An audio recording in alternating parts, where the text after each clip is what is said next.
Assalamualaikum warahmatullahi wabarakatuh. Alhamdulillah. Allahumma salli ala sayyidina Muhammad wa ala ali sayyidina Muhammad. Alhamdulillah, kawan-kawan semua, ya. Sebelumnya saya ucapkan terima kasih kepada viewer yang menyaksikan video saya, baik yang sudah subscribe apapun belum. Di sini kita akan sama-sama berbagi, ya. Kita akan sharing pengalaman apapun yang bisa untuk bermanfaat bagi diri kita dan orang lain.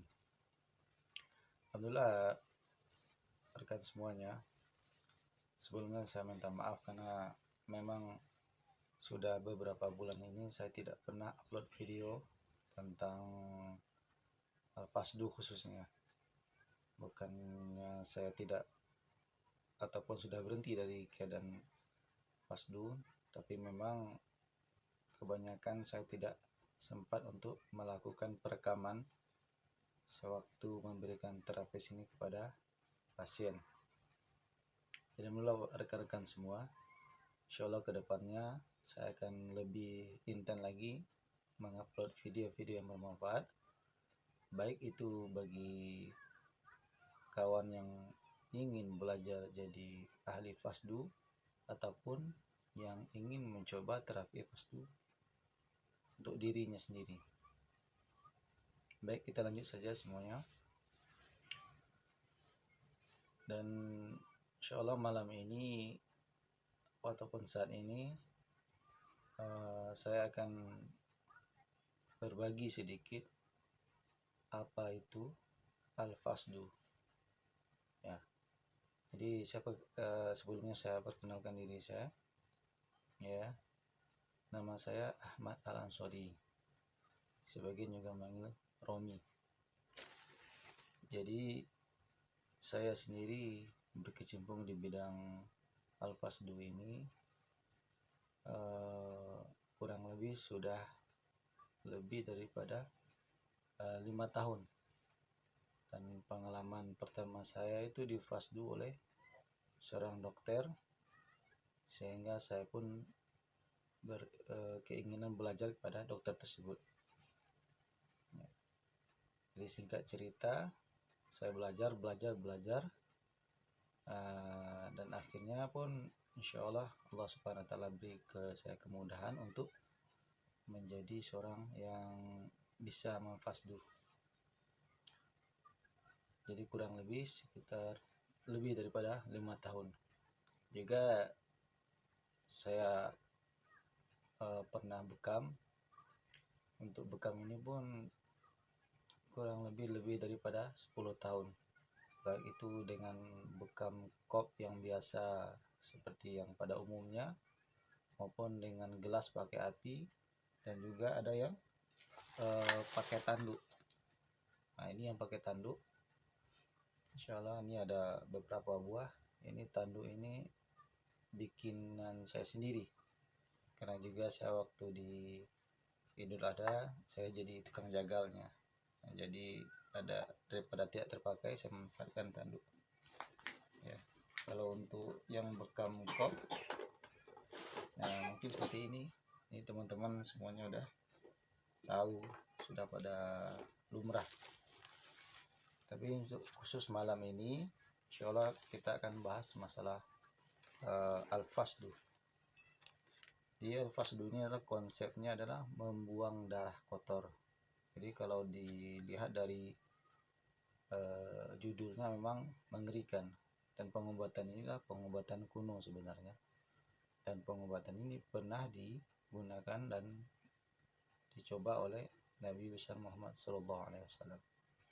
Jadi beliau pun pernah mengeluarkan darah kotor dengan cara Al-Fasdu ini, bekam dan Al-Fasdu. Jadi pengobatan ini sebenarnya sudah lama, sudah tua. Teman sekarang agak memboomingnya.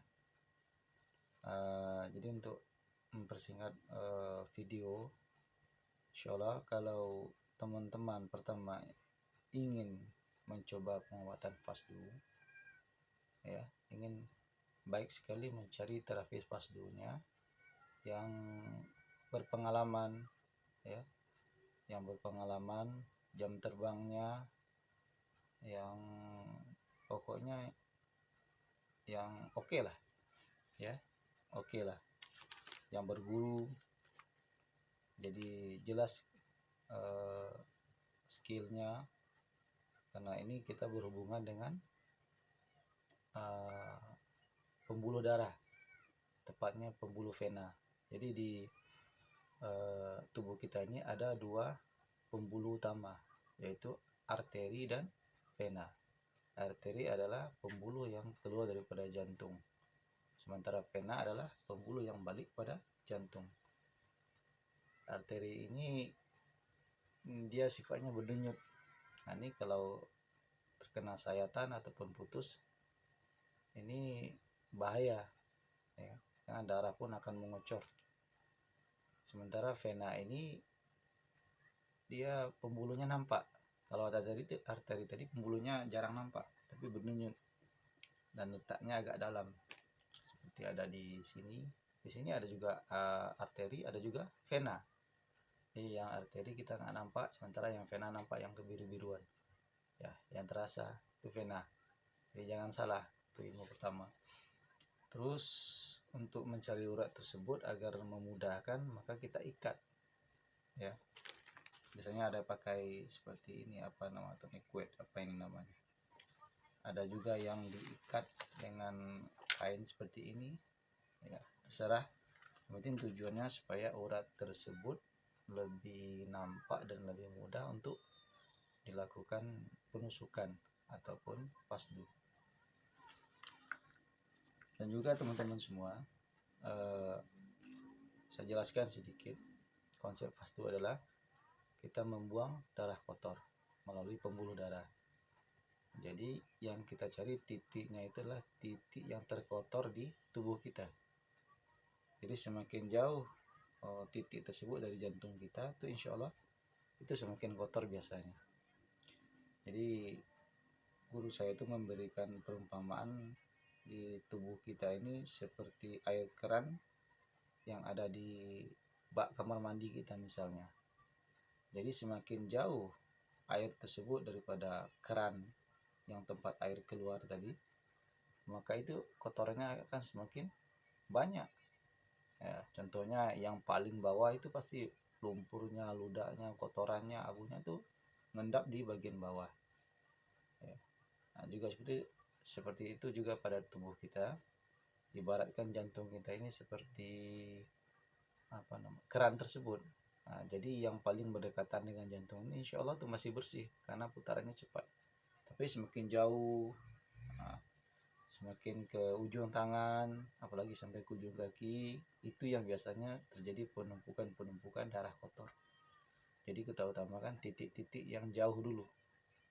Ya, makanya kenapa orang kalau donor darah itu ngambilnya di lengan, apalagi di lengan yang sebelah kiri, karena berdekatan dengan jantung, ya kan?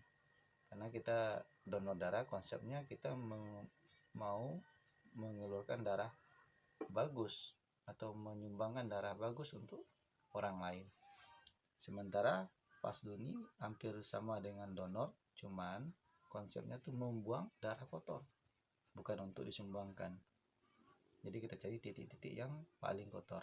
Itu biasanya ujung tangan, ya, di sini itu paling kotor, biasanya di ujung kaki, apa dekat pergelangan kaki, ataupun pas di ujung ibu jari kaki. Nah, itu titik yang paling jauh dan pengambilannya pun agak sulit di sana. Dan setelah kita ikat, kita cari urat. Setelah itu kita bersihkan. Kalau saya makanya alkohol swab. Ini dibersihkan, disterilkan sehingga sewaktu penusukan itu tidak ada kuman maupun bakteri yang terbawa masuk ke dalam pembuluh. Juga saya juga siapkan apa namanya untuk sterilisasi juga. Ini bisa dibilang ini ramuan saya sendiri. yang campurannya ada alkohol, ada hand sanitizer, juga ada betadine. Ya, jadi sebelumnya saya semprotkan ke tangan saya dulu semuanya, saya sterilkan tangan saya juga ke area yang mau difastu. Juga untuk pemakaian jarum yang seperti biasa dipakai yang lain, ya, saya menggunakan jarum 18G. Nah, bisa nampak ya. Nah, ini jarum 18G. Ya. Jarum 18G kali 1,5. Ini yang bisa dipakai. Nah, ya. Ini kira-kira seperti itu jarumnya. Ya.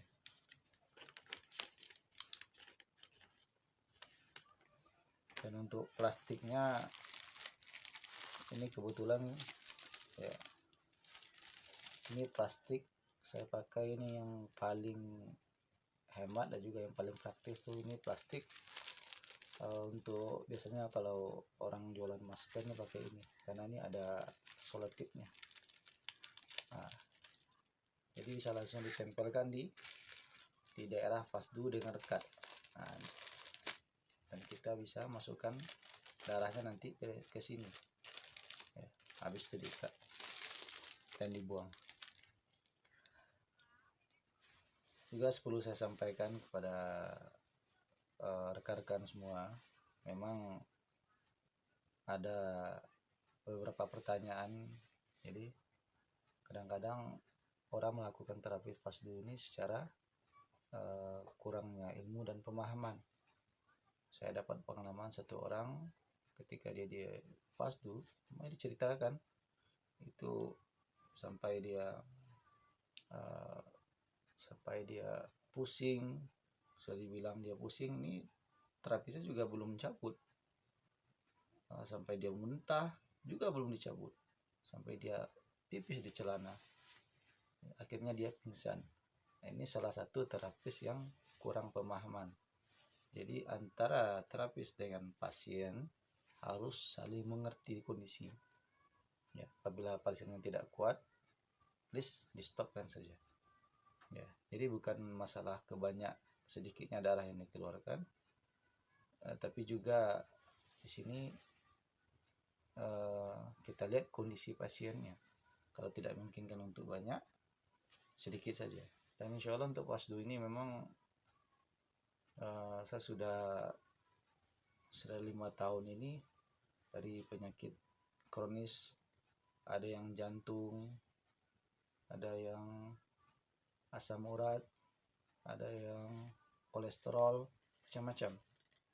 Dan juga darah yang dikeluarkan pun bentuknya macam-macam, ada yang coklat, ada yang hitam pekat. Nah, yang jelas kita fokusnya ke darah-darah yang kotor. Ini sekali lagi kita lihat bagaimana kondisi pasien tersebut ya. Jangan sampai nanti fatal akibatnya, sehingga yang disalahkan fasdunya. Oh, ini nggak benar pengobatan, nggak benar ini syaratnya gini. Padahal yang salah itu oknumnya, karena kurang paham, kurang skillnya, dan kurang belajar. Juga kalau yang untuk menjadi terapi fasdu, dia juga saya sampaikan supaya lebih banyak belajar, bertanya, dan jangan takut, insya Allah ya, lebih banyak pengalamannya, dan jangan malu untuk bertanya. Dan mudah-mudahan apa yang saya sampaikan insya Allah bermanfaat untuk kita semua, baik diri saya sendiri dan juga untuk rekan-rekan semua. Boleh kita saling sharing-sharing, kita bagi pengalaman supaya menjadi lebih baik lagi, dan insya Allah sehat selalu. Dengan sehat caranya baginda Rasulullah SAW. Dan juga nanti insya Allah